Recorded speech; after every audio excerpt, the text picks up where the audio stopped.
कांग्रेस के विधायक और जिला अध्यक्ष इंदिरा मीना ने गैस और तेल की समस्या को लेकर धरना प्रदर्शन में भारतीय जनता पार्टी को क्या ऐसी बातें बोल दी जिससे मच गया तूफान, जरा जरूर सुनो। बड़े दुख के साथ में आप सब लोगों के बीच में यह धरना प्रदर्शन करना पड़ रहा है। आप सबने देखा है कि किस तरीके के देश के हालात इस मोदी जी की सरकार ने कर दिए हैं। माननीय प्रधानमंत्री मोदी जी का जिस तरीके का देश के प्रति रवैया है, आज से पहले हम सुना करते थे 56 इंच और 156 इंच, पता नहीं कितने कितने इंच का अपना सीना नपवाया वो करते थे, लेकिन आज वो 56 इंच का सीना कहाँ गया। आज अमेरिका के सामने सिलेंडर क्यों हो गए हैं, आज अमेरिका के सामने घुटने क्यों टेक दिए हैं, आज अमेरिका से क्यों डरते हैं मोदी जी। आज क्या डर है उनको कि वो मुंह नहीं खोल पा रहे हैं, और अमेरिका जैसा जैसा कहता है वैसे वैसे जी उड़ोड़ कह के नीचे गर्दन करके स्वीकारते जा रहे हैं। ऐसी क्या मजबूरी है, ऐसी कौन सी नस पकड़ रखी है अमेरिका ने मोदी जी की, जो कि इस देश को बर्बाद होते हुए देख रहे हैं। इस देश की बर्बादी का कारण माननीय प्रधानमंत्री जी मोदी जी आने वाले समय में होंगे।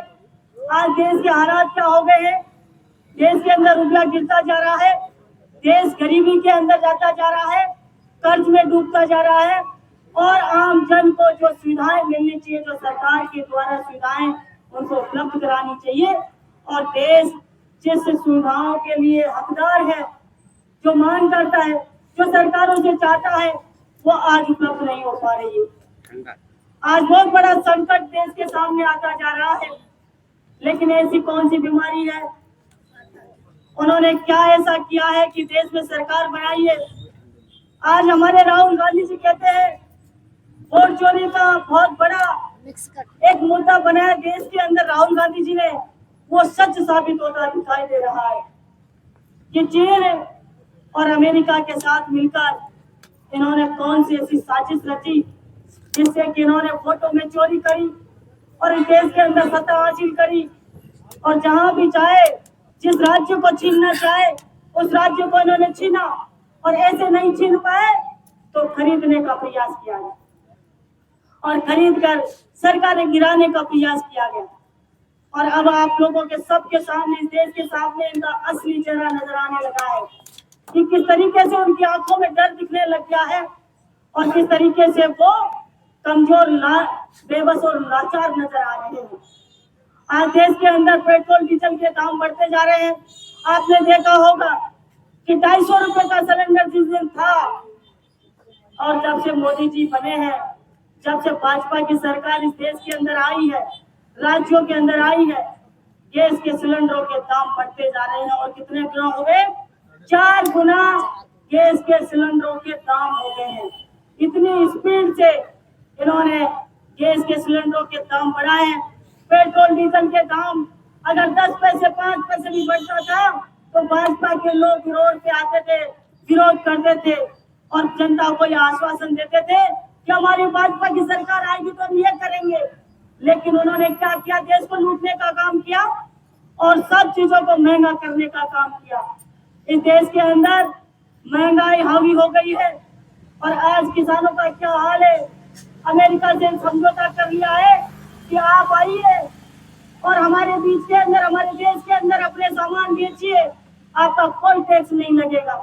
और देश के अंदर से जो किसान बेचने जाएंगे अमेरिका के अंदर या दूसरे देशों के अंदर, उन पर टैक्स लगेगा। अमेरिका टैक्स माफ नहीं कर रहा, लेकिन भारत माफ कर रहा है। ऐसी क्या मजबूरी है भाई कि हमारे देश के किसानों के ऊपर, हमारे देश के बाजार अमेरिका के किसानों के लिए खोल दिए गए हैं।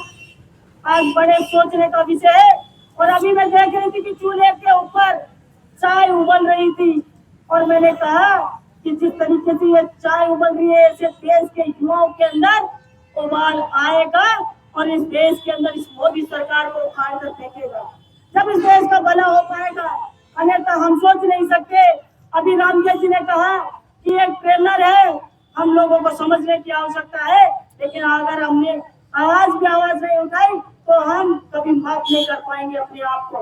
इस देश को बचाने की जिम्मेदारी कांग्रेस पार्टी की है, क्योंकि कांग्रेस पार्टी ने देश को आजाद कराकर आज इस स्तर पर लाकर खड़ा किया है। आज जितना भी विकास हुआ है कांग्रेस पार्टी की देन है, और आज जितना भी नुकसान इस देश के अंदर हुआ है वो भाजपा की देन है। आज भाजपा के जो लोग थे जो मानसिक गुलाम हो गए थे, आज वो भी चुप्पी साधे हुए बैठे हैं। उनके पास बोलने के लिए शब्द नहीं है। चाय वाले घर से कहते थे भाई हमारा चाय वाला प्रधानमंत्री बन गया है। अब आपको चाय पलीते से बनानी पड़ेगी, कांटों से बनानी पड़ेगी। मोदी जी का नाम ले लेके आप चाय पीते हो ना, तो आपको पता चल जाएगा ढाबे वाले ढाबे बंद करने के लिए मजबूर है। आज सब तरीके से जनता परेशान हो चुकी है, लेकिन समय आएगा तो के जनता वोट देगी। लेकिन एक और सावधानी हम लोगों को रखनी पड़ेगी कि ये वोट चोरी किस तरीके से करते हैं। राजस्थान के अंदर इनका वोट चोरी करने वाला फॉर्मूला जो था वो बंद हो गया। सवाई माधोपुर विधानसभा के अंदर 27,000 फॉर्म लेकर आए थे। 27,000 फॉर्म को वापस किया, पिकअप भर के लोग लेके आए थे कि ये नाम काटे जाए, कांग्रेसियों के नाम काटे जाए। लेकिन राजस्थान के सभी कार्यकर्ताओं का इस मंच के माध्यम से धन्यवाद देना चाहूंगी। सभी माननीय डोटासरा जी के नेतृत्व में पीएलए मजबूत बने और एक भी जगह वोट नहीं कटने दिया। कहीं पर हो सकता है कि कोई कमजोर हुआ हो, वहां पर ऐसी चोट हो गई हो, लेकिन पूरे राजस्थान के अंदर इनको फेक होना पड़ा और इनका जो फार्मूला है वो फेल हो गया। और अब मजबूर होकर, पहले कह रहे थे चुनाव कराएंगे, अब चुनाव की चर्चा नहीं कर रहे, कोर्ट के आदेश को नहीं मान रहे। ये सबको अपनी जेब में रखना चाहते हैं, चाहे चुनाव आयोग हो या कोर्ट हो, सबको अपनी जेब में रखना चाहते हैं। और ये पूरा अधिकार सभी संस्थाओं के ऊपर अपना अधिकार जमाए बैठे हैं। तो आप सब लोगों को कहना चाहूंगी, आप सब लोग धरने में आए और धरने को सफल बनाया। आपका हृदय से आभार। और सभी कार्यकर्ताओं को मजबूती के साथ में गांव और रानी तक इस मुद्दे को लेकर जाना है, महंगाई के मुद्दे को लेकर जाना है। और किस तरीके से ये विदेशों के साथ में समझौते कर रहे हैं, उन सब चीजों को देश के अंदर सभी गांव और रानी के हमारे कार्यकर्ताओं को बताना है। आप सब लोगों को बहुत बहुत धन्यवाद।